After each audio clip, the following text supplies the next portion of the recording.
예, 세 번째로는 우리 코비드-19 코로나19에 대응하면서 가장 최전선에서 힘들게 수고하고 계시는 중환자 의학 부분의 발전과 대응 방안에 대해서 현재 가톨릭 의대 교수로 계시면서 직전 대한중환자의학회 회장을 맡으신 홍승진 교수께서 발제해 주겠습니다. 부탁드리겠습니다.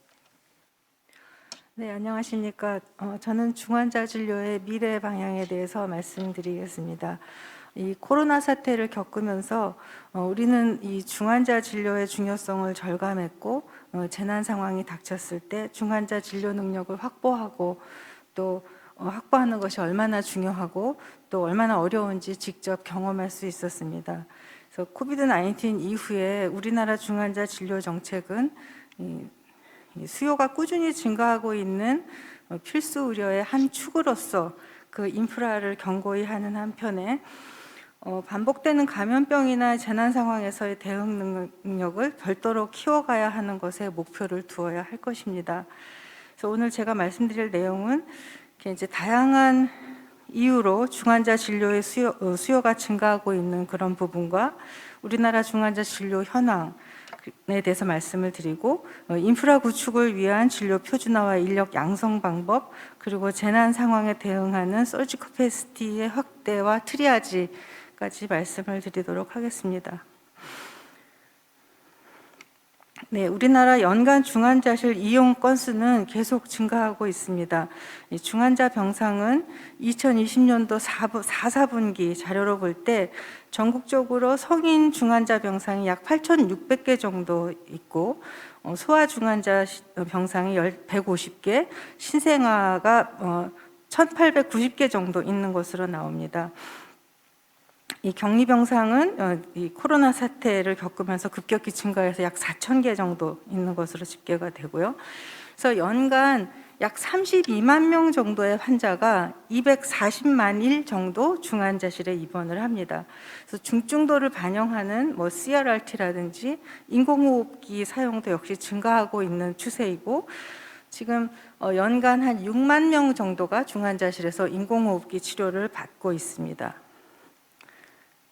중환자 치료의 스콥도 역시 확대되고 있는데, 과거에는 이 라이프 세이빙 개념의 중환자 진료가 이제는 이제 치료하고 나서의 그 퀄리티 오브 라이프까지 고려해야 하는 정도로 확대되고 있습니다. 그래서 그만큼 더 많은 부분들을 돌봐줘야 하는 것이고, 재활과 영양 또 이 정신적인 부분까지 돌봐줘야 하는 걸로 확대되고 있습니다. 그래서 이거에 더해서 여러 가지 이제 모니터들도 발달을 했고 술기들도 발달을 하면서 과거에 비해서 이 치료 모달리티가 매우 다양해졌습니다. 이처럼 질병과 치료 양상이 변화하면서 병원의 과거에 3 내지 5% 정도를 차지하던 중환자 진료 스페이스가 앞으로는 20에서 30%까지 확대될 것이라는 전망이 있습니다.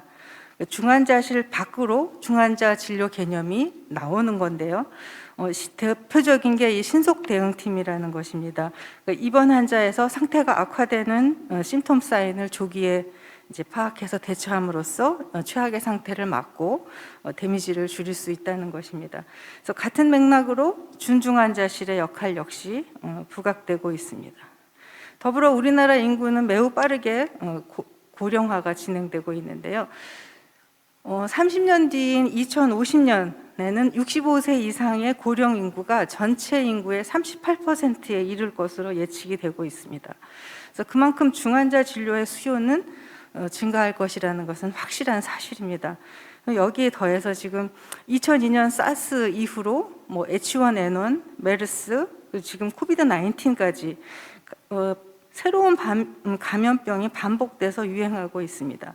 감염병 중환자 관리에는 기존의 중환자 진료 체계에 더해서 더 많은 인력과 장비와 시설이 요구가 됩니다. 이에 대비하는 진료 시스템이 마련이 되어야 할 것입니다. 그렇다면 우리나라 지금 중환자 진료 수준은 어떤지 보겠습니다. 이 지난 12월에 발표된 3차 중환자실 진료 적정성 평가 결과입니다. 이 내용은 2019년 5월부터 7월까지 중환자실 입원 진료분으로 평가한 것이고요. 코로나로 인한 이제 재난 상황이 발생하기 전에 우리나라 중환자실의 상황이라고 보시면 맞겠습니다. 그래서 상급 종합병원을 제외하고 이 종합병원급에서 평가 1등급을 받은 병원은 전체의 16.7%에 불과합니다. 그리고 인공호흡기나 동맥혈 가스 분석기 같은 중환자실 전문 장비와 시설을 모두 갖춘 곳도 30%가 되지 않습니다. 그래서 가장 중요한 환자를 돌보는 인력을 보면 전담 전문의 한 사람이 맡은 병상이, 이거는 이제 상급종합병원까지 다 포함한 건데요. 평균 22.2병상이고 간호사 1인당 병상수는 1.03 병상입니다. 물론 상급종합병원과 종합병원 간의 차이는 있습니다. 참고로 간호사 1인당 이 병상수를 좀 더 이해하기 쉽게 설명을 드리자면, 간호사 중에 행정 업무를 주로 하는 수간호사나 책임간호사를 제외하고 현장에서 액팅을 하는 간호사들이 3교대 근무를 하고 또 휴가를 가고 이런 것들을 고려하면 간호사 1인당 병상수가 1이라는 것은 실제로 환자를 한 번에 5명 이상을 돌봐야 한다는 얘기입니다. 중환자실에, 우리나라 중환자실의 20 내지 25%의 환자가 인공호흡기 치료를 받고 있다는 것을 이제 가정을 하면 평균적으로 간호사 한 사람이 인공호흡기 달고 있는 환자 1명 내지 2명을 포함해서 5병을 일과 중에 본다는 것입니다. 여기 보시면 그 간호사 1명당 병상수가 19병상인 병원도 있습니다. 여기도 중환자실이라고 지금 불리우고 있습니다. 그래서 이렇게 업무 로딩이 높다는 것은 곧 환자 안전으로 이어지게 되어 있습니다. 그래서 미국의 경우에는 간호사 배치 기준을 법으로 정했습니다. 그래서 중환자실에 간호사 최소 배치 기준을 간호사 대 환자 비율로 해서 실무 인력으로만 계산을 해서 1대2가 넘지 않을 것으로 규정을 하고 있습니다. 호주의 경우에는 그거보다 더해서 1대1 이상을 넘지 않도록 제시를 하고 있고, 일본도 1대2로 레코멘드를 하고 있습니다. 그래서 결국 이처럼 열악한 우리나라의 그 중환자 진료 환경은 아웃컴, 그 사망률로 나타나게 됩니다.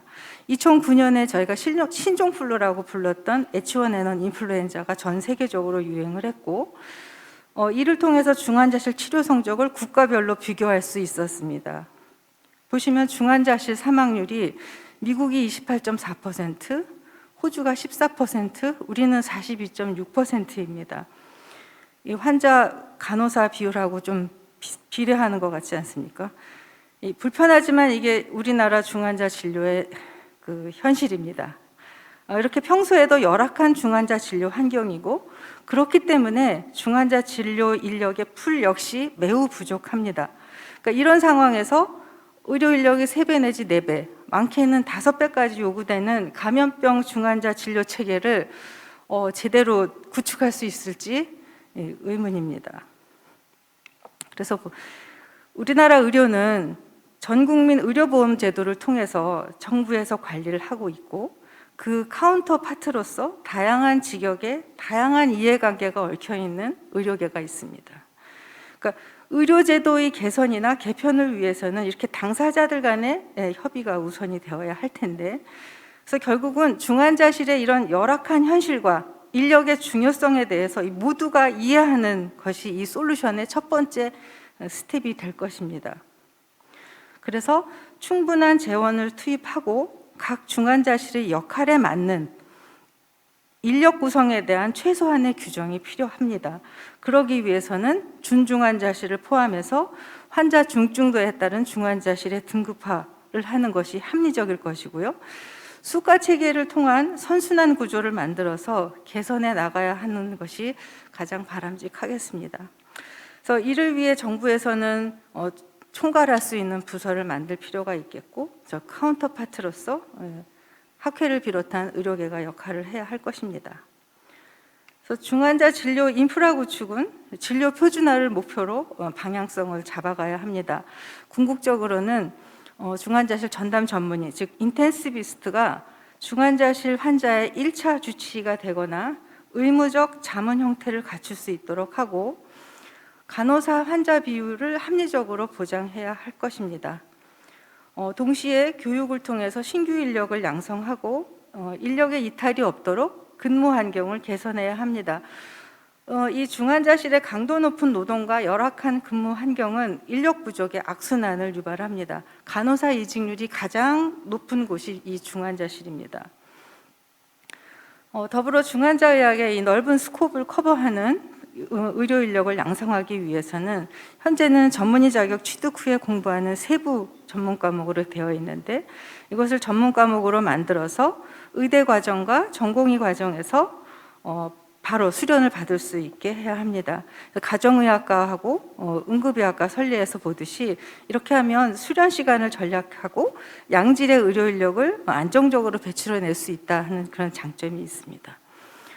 그 외에도 AI를 이용한 신속 대응팀이나 텔레 ICU를 통한 전문가 컨설팅 시스템 이런 것들을 도입해서 부족한 의료 인력을 보충하는 데 도움을 받을 수 있겠습니다. 서지 커패시티를 확대하기 위해서는 우선 환자 발생 시나리오에 따라서 중환자 발생 규모를 예측하고 그 단계별 대응 방안을 큰 틀에서 매뉴얼화해서 만들어둘 필요가 있겠습니다. 결국은 발생 초기 단계에 역할을 해야 되는 국가 지정 격리 병상의 규모, 그 안에 중환자 진료가 가능한 병상의 규모를 미리 정해서 충분한 수를 마련해야 할 것입니다. 그리고 그걸 넘어설 때 중환자 진료를 위한 거점 전담병원으로 전환할 수 있는 병원들을 지역별로 지정해서 지정을 하되 이들 거점 전담병원에는 중환자 병상 외에도 준중환자실과 또 그 중등증 환자를 수용할 수 있는 병상이 함께 운영되도록 해야 하고 여기 부족한 인력은 외부에서 지원할 수 있는 체계를 구축해야 합니다. 또한 해당 병원이 전담병원으로 전환하면서 생길 수 있는 지역의 의료 공백에 대해서도 미리 고려를 해두어야 하겠습니다. 그래서 상급 종합병원의 역할도 확실히 규정해 둘 필요가 있는데 우리나라 실정에서는 이 상급 종합병원의 이 메머드급 규모와 의료계에서 차지하는 그 의료 체계에서 차지하는 큰 역할을 고려한다면 감염병 중환자 진료에 있어서 상급 종합병원이 이 최전방을 사수하기에는 리스크가 너무 큽니다. 자칫 원내 감염이 발생하는 경우 엄청난 여파를 일으킬 수 있기 때문입니다. 그래서 1차적으로 상급 종합병원은 인력 파견과 교육 또 그런 역할을 해야 할 것이고 에크모나 응급수술 또 임산부 같은 아주 최중증 환자를 진료하는 그런 역할을 담당하게 하는 것이 맞겠습니다. 또한 공공병원의 역할도 재조명해 볼 필요가 있습니다. 이번 코로나 사태를 겪으면서 이 대부분의 공공병원이 감염병 전담병원으로 지정되면서 중등증 환자 진료에 아주 큰 역할을 했습니다. 그렇지만 상대적으로 중환자 진료에서는 역할이 굉장히 적었는데요. 기존의 중환자 진료를 활발히 하던 공공병원조차도 코비드-19 이 중환자 진료에는 적극적으로 참여하지 못했습니다. 가장 큰 이유가 전문 의료 인력 부족이었고 장비와 병상이 있는데도 인력이 부족해서 병상을 운영하지 못하고 비워두고 있는 점은 반드시 짚고 넘어가야 할 것입니다. 그래서 재난 상황에서 중환자 진료를 위한 체계적인 접근, 인력 배치와 수급 대책의 중요성이 다시 한번 강조되는 부분이 바로 여기라고 할 수 있겠습니다. 병상 못지않게 이송 체계도 중요합니다. 중환자 이송은 환자가 혈력학적으로 불안정하고 빠르게 악화될 수 있다는 점, 또 감염 예방의 관점에서 특별하게 다루어져야 합니다. 그래서 중환자 치료가 가능한 전문의가 포함된 이송팀이 있어야 하겠고 음압시설도 갖추고 또 인공호흡기를 적용할 수 있는 특수한 그 이송 차량을 충분히 마련하고 원활하게 운영될 수 있도록 운영 체계를 만들어야 되겠습니다. 끝으로 이런 서지 커패시티의 확대 노력에도 불구하고 환자가 수용 한계를 넘어서 폭증하였을 때 병상 이용 우선순위에 대한 윤리적 고찰과 사회적 합의가 필요합니다. 제한된 의료 자원으로 가능한 많은 환자들이 도움을 받을 수 있도록 해야 하고 그렇기 때문에 입퇴실 기준과 함께 입실 우선순위에 대한 이 디스커션이 있어야 하겠습니다. 재난의 심각성과 과용 의료 자원의 상황에 따라서 조정될 수 있도록 해야 할 것이고, 이것들을 평소에 공론화해서 사회적 공감대를 만들어둘 필요가 있겠습니다. 네, 이렇게 코비드-19는 우리 사회를 1년 넘게 송두리째 흔들면서 중환자 진료 역량을 키워야 한다 하는 명제를 남겼습니다. 오늘 여러 가지 말씀을 드렸지만 가장 핵심적인 것은 중장기 계획을 세워서 의료 인력을 키우고 의료 자원이 효율적으로 쓰일 수 있도록 투자와 관리를 하는 것이 우리나라 미래 중환자 진료 정책의 키워드라고 말씀드릴 수 있겠습니다. 경청해 주셔서 감사합니다. 네, 감사합니다. 우리 홍승진 교수께서는 작년 우리 코비드-19 팬데믹이 시작되면서부터 일관되게 중환자 의학의 중요성과 특히 그 인력의 중요성에 대해서 강조를 해왔고, 어떤 시스템 구축이 시급하다고 하소연을 해왔는데 잘 반영이 안 돼서 본인도 굉장히 안타까워하고 저희도 안타깝게 생각합니다.